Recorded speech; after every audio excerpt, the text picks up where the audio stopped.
In the black heart of a Chicago November downpour in 2018, Jack Harlan gripped the wheel of his rattling Ford pickup, the wipers thwacking like a metronome against the storm's fury. At 35, he'd clocked 12-hour shifts at the Gary Steel Mill for $18 an hour. Enough to chase the American dream.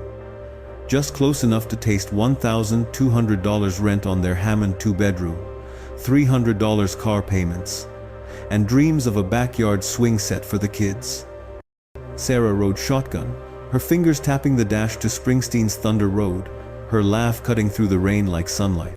In the back, 8-year-old Mia twisted her pigtails around a fairground stuffed unicorn, while 5-year-old Tommy clutched his worn bear, eyelids heavy from cotton candy highs and Ferris wheel spins at the county fair. Jack stole a glance in the rear view, his chest tight with that fierce, quiet love, the kind that made overtime ache worthwhile. He believed it then, bone deep. Family was the unbreakable hull against life's tempests, the weld holding Rust Belt chaos at bay. But highways don't care for beliefs. As thunder split the sky over I-90, a 18-wheeler hydroplaned from the median, its trailer whipping like a scythe. Metal howled, glass exploded in 1,000 shards, and the world inverted in a blur of screams and spin. Jack blacked out to the crunch of gravel and the wet slap of tires. When sirens pierced the fog 2 hours later, he woke, strapped to a gurney, ribs cracked like dry twigs, femur splintered under the dashboard's crush. Paramedics worked in grim silence, their flashlights carving shadows over the wreckage. Sarah lay twisted in the passenger seat, gone before the jaws of life could bite. Mia and Tommy, thrown clear into the ditch, were small, still forms under sodden sheets. The doctor at Methodist Hospital in Gary delivered the verdict at dawn, his voice flat as the monitor's beep. "Mr. Harlan, you made it. But your family, they didn't." Jack stared at the IV drip, the room's antiseptic sting burning his throat. 35 years of sweat and small wins, erased in a skid mark's length. What kind of man survives when the ones who made him whole don't? Could a heart hollowed like this ever beat steady again? Jack's life before that skid had been the gritty pulse of Midwest steel country, where dreams came forged in fire and faded under fluorescent shop lights. Born in 1983 to a welder dad who coughed black phlegm from 40 years at Inland Steel, and a mom slinging hash at a Southside diner for tips that barely covered the $200 rent on their sagging bungalow, Jack grew up chasing the flicker of opportunity in Gary's shadow. The city was a ghost of its boomtown self, U.S. Steel smokestacks belching less each year, row houses peeling like old paint under Lake Michigan's gray gaze. He hustled paper routes at 12, dodging potholes on his Schwinn for quarters that bought school lunch, dreaming of the day he'd punch his own union card. Senior year at Gary Roosevelt High hit the skids in 2001, 9/11 smoke still curling on TV screens when Sarah, his freckle-nosed girlfriend from algebra class, whispered she was pregnant with Mia. Jack dropped out for a GED and a spot on the mill line at 18, starting at $12 an hour, welding seams that held the nation's bridges together. They married in a backyard ceremony with plastic forks and a thrift store cake, scraping by in a Hammond one-bedroom where the L train rattled dishes off shelves at rush hour. Mia arrived screaming into that chaos, her tiny fists a promise of more. Jack pulled 48 hours a week, hands scarred from arc flashes, coming home to Sarah's spaghetti bubbling on the hot plate, $400 grocery months, stretched with coupons clipped from the Sunday Post-Tribune. Life wasn't glossy, but it gleamed in the small stuff. Sunday barbecues on a Weber hibachi with brats charred just right. Mia's shrieks at Little League games in Gary's Memorial Park, where she'd wave a foam, a finger bigger than her head. Tommy's gummy grins 2 years later, turning their rented duplex into a riot of blocks and bedtime stories. The 2008 crash tested the mill layoffs, slashed 200 jobs overnight, Jack's hours tumbling to 32 a week. The pink slip, a gut punch that echoed Dad's own rust out in '95. Sarah picked up evenings at the Dollar General for $9 an hour, ringing up ramen and regrets until her arches screamed, but they'd huddle over the $150 electric bill, her head on his shoulder. "We're tougher than this, Jack. We've got each other." He believed it, clung to it like a lifeline in the plant's Roar family was the fix.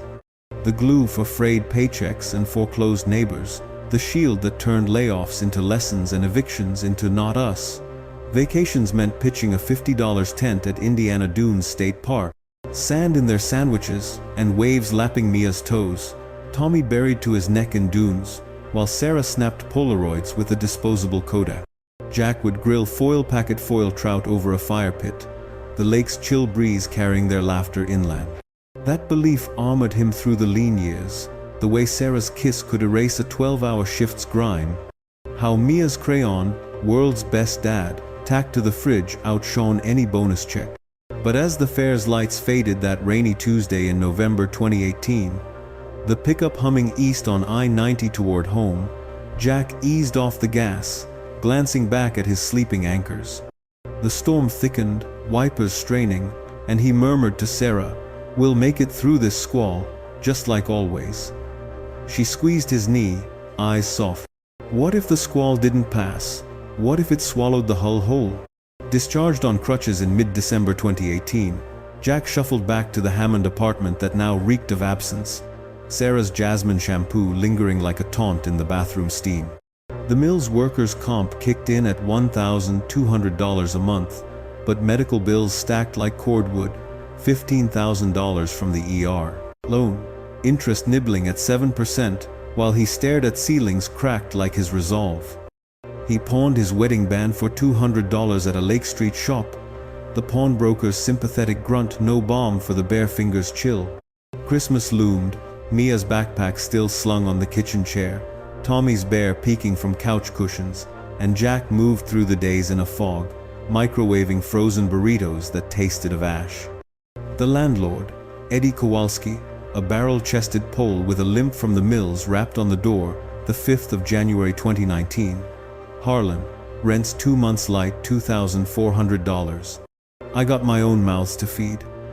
Jack forked over $600 from his last check, voice gravel. By next week, Eddie. Swear it. But the mill suspended him indefinitely. Grief's shadow too long for the line boss to ignore. And by February's end, the eviction notice yellowed on the door like a scar. He crammed Sarah's Bible, the kids' photo albums fat with lake days, and a duffel of work shirts into trash bags. Crashing on his cousin Rico's pullout in South Chicago, a lumpy beast that wheezed dust with every flip. Rico's place was a 2-flat on 79th, rent jacked to $1,400 by the latest hike. And Maria, his wife, simmered over breakfasts of burnt toast. Jack, we're treading water here, can't sink with you. 6 weeks in, she cracked, and Jack hit the streets with his bags, the February wind slicing off Lake Michigan like a blade. The Halstead Street shelter swallowed him, a cavernous ex-warehouse on the near west side. 150 bunks, sardined under fluorescent buzz, air thick with bleach, and the sour tang of unwashed hope. He claimed a lower cot by the drafty window, meals a rote shuffle to the trough. Gray oatmeal at 6 a.m., rubbery Salisbury steak at noon, the line snaking past vets with haunted eyes, and kids too young for the system. Hunger carved hollows under his cheekbones, he'd dropped 15 pounds by March, ribs showing like mill rebar. Jobs became a phantom hunt. 52 applications, that first, a month. Resumes laser printed at the shelter's wheezing Xerox for $1/4 a page. Warehouse stalker in Joliet, at $14 an hour, ghosted him. A dishwasher slot at Manny's Diner on Halstead ended in a manager's pity shake. Sorry. Man, looks like you've been through it. Emails piled in the shelter's shared inbox. Overqualified for our needs, from a steel supplier. Position filled, from a Home Depot in Oak Lawn. The subtext screaming his hollow gaze. Workers' comp trickled to $800 a month by April, barely funding the $50 CTA pass for crosstown interviews. The blue lines sway, a numb rhythm past shuttered factories and corner stores, hawking lotto dream. Playgrounds twisted the knife. Mia'd be 9 now, her swing arcs echoing in every chain-link clank as he trudged past Washington Park. Then May slammed the gavel, a summons for the full $22,000 medical tab, court date at the Cook County Domestic Relations Division, where the air hummed with fluorescent despair. Jack borrowed a too-tight suit from Rico, the polyester itching his healing scars, and faced Judge Harlan, no relation, a silver-haired woman with files thicker than his grief. "Bankruptcy's your lifeline, Mr. Harlan, but it'll chain your credit 7 years, loans, apartments, jobs." He nodded, the stamp of the clerk's rubber thudding like finality, filing papers that afternoon in a line of hollow-cheeked souls. Friends faded, mill buddies offering stiff hugs at the Jewel-Osco, then crossing aisles. Whispers of tragic trailing like exhaust. Even Ray, the shelter counselor, a wiry Vietnam vet with tattoos, faded as his optimism pulled him aside. One drizzly Tuesday. 90% bounce back here, Jack. You've got fire left, don't let it gutter. But Christmas Eve 2019 found him solo in a Pilsen taqueria, the TV blaring a Charlie Brown special on WGN. Tears salting his al pastor, as Sarah's eggnog toasts replayed in loops. He'd lost 20 pounds total, the mirror, a stranger's gaunt stare, and as the clock struck midnight, the weight crushed. What if this was it, the skid's true end, swallowing him into the shelter's endless night? Rock bottom gleamed cold under July's swelter in 2019, 8 months post-crash, when Jack dragged his duffel into the Chicago Public Library's Woodson Regional on the south side of the AC. A gasp against 95-degree stickiness, baking the asphalt. Job fair booths hawked temp gigs, data entry at $11 an hour. Forklift certs he couldn't afford, but his eyes snagged on a weathered sign. Fix-it-right handyman apprentices wanted. No experience? No problem. Cash day one.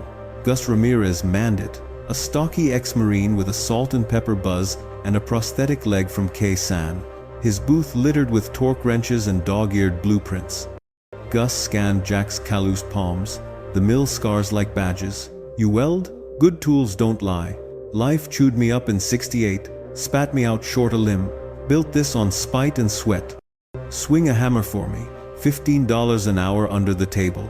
Deal?"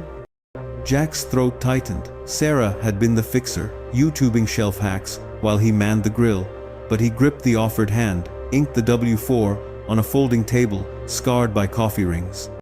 First call, drywall patch in a Rogers Park, too flat for a frazzled mom of twins, $120 for 4 hours mud and tape, his shirt sweat plastered by dusk. The van's toolkit clattered homeward, a rhythm against the void. And for the first time since the monitor's beep, Jack exhaled without shattering. The grind etched in from there. No fairy dust leap, but a blistering apprenticeship under Gus's gravel growl. Dawn cracked at 4:30 a.m. In the Logan Square boarding house, he'd scraped into $800. Rent split 4 ways with fellow stragglers, thin walls leaking neighbors' snores. Black coffee scalded from a thermos, then 2 miles pounding Lake Michigan's gravel path, lungs searing like fresh welds. Nike's $20, thrift score crunching shells underfoot.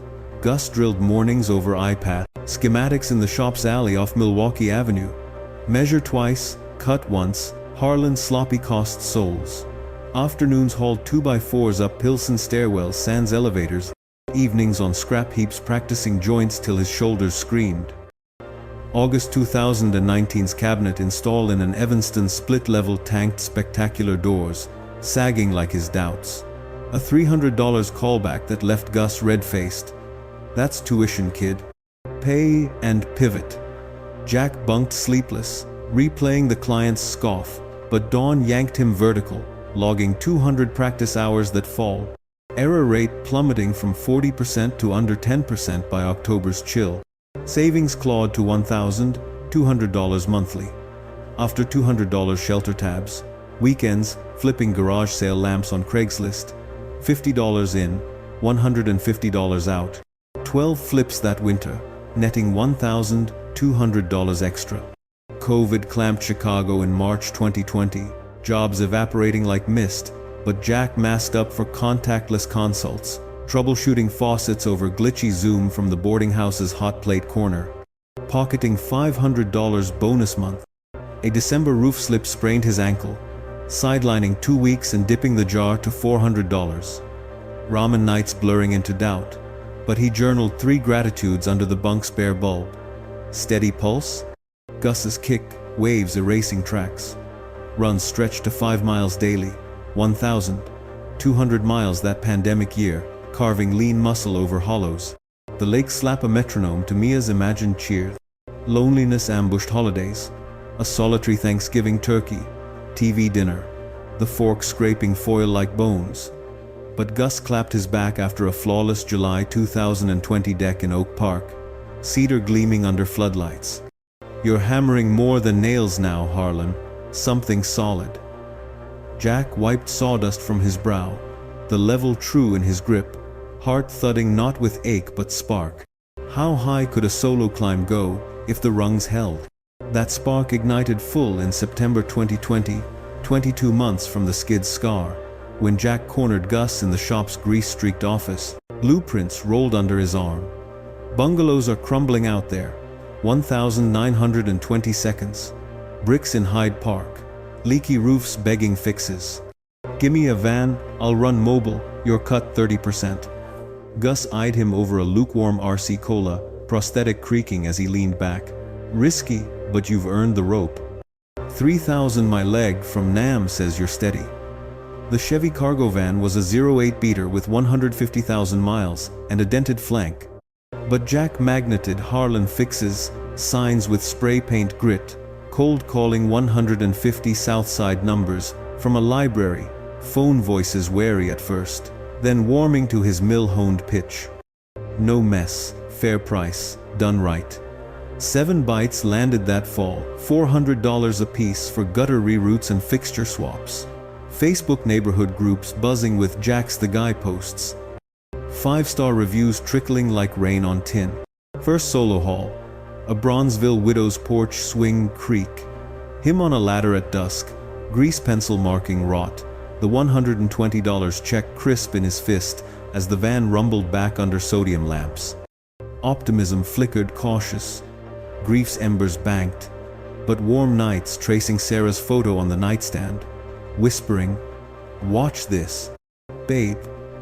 The van's shadow stretched long that December eve, toolkit heavy in the passenger seat, and Jack gunned it toward tomorrow. What doors creak open when you turn the knob yourself? Momentum didn't blaze, it smoldered steady, fanned by sweat and serendipity into flame. Harlan fixes hit stride in 2021. 120 repairs, notched that year. Amid lockdown, Ghost's revenue climbing to $45,000, triple the shelter scraps. As Zoom pivots kept faucets flowing for uptown shut-in. April saw him hire Diego, a lanky 19-year-old from the Woodson Fair circuit, $16 an hour to haul caulk guns and learn bids over Thermos Joe. August's van conked on the Dan Ryan, alternator fried, costing $1,200, lost gigs and a $600 tow, but Jack dollied it 500 miles on foot and bike that month. Sneakers blistering pavement from Lakeview to Oak Park. Clients texting, "Where's my guy?" till he rolled up sweat-soaked. The grind paid. A WGN spot in October, Handyman, rises from the rubble, aired at 10 p.m., drawing 200 inquiries overnight. Calendar stacking 3 deep with kitchen renos and deck revamps. By 2022's thaw, he incorporated Harlan Home Solutions, LLC, grossing $120,000, netting $75,000 after Diego's raise and shop rent on a modest Armitage Avenue lease. March marked the $10,000 savings milestone, toasted solo at Wrigley Field with a $12 old style and a bleacher seat, the Cubs' crack of bats echoing Tommy's old wiffle ball swings. June 2023 sealed it. A 3-bedroom Craftsman in Edgewater for $420,000. Cash from the vault, no mortgage noose. Just keys jingling in his palm as he hung Sarah's Bible on the mantel. Milestones mingled sweet and sharp, sponsoring Gary's Little League that summer.